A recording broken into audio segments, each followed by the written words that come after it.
वबरकातुहू। हम सफ़ा Urdu primary school तौराबाग वाकी road Wazirabad Nanded की जानिब से पिछले साल की तरह इस साल भी ऑनलाइन एजुकेशन का प्रोग्राम शुरू किया गया है, जिसमें आज हम जमात दुआम से मजमून अंग्रेजी से लेंगे 1.10 एनिमल सॉन्ग। प्यारे बच्चों, हम हमारी आज नज़म पढ़ेंगे 1.10 animal song. Listen, repeat and Singh.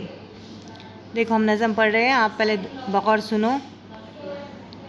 hen hen count to 10, goat goat get your coat, mouse mouse build a house, chick chick make it quick, cat cat find your hat, bear bear go upstairs, kite kite say good night, sheep sheep go to sleep।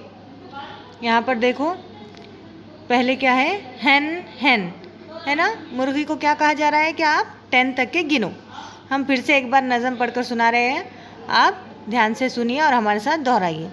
hen hen count to 10, count to 10, goat goat get your coat, get your coat, mouse mouse build a house, build a house, build a house, chick chick make it quick, chick chick make it quick, cat cat find your hat, cat cat find your hat, bear bear go upstairs, bear bear go upstairs, kite kite say good night, kite kite say good night, sheep sheep go to sleep। प्यारे बच्चों, इस video को बार बार देखो, इस नज़म को याद करो, घर पे दोहराओ, वालिदैन के सामने सुनाओ। सफ़ा उर्दू प्राइमरी स्कूल के चैनल को सब्सक्राइब करो, लाइक करो, शेयर करो, ताकि नए आने वाले वीडियो की नोटिफिकेशन आपको मिले। नेक्स्ट वीडियो में मुलाकात होगी। अल्लाह हाफ़िज़।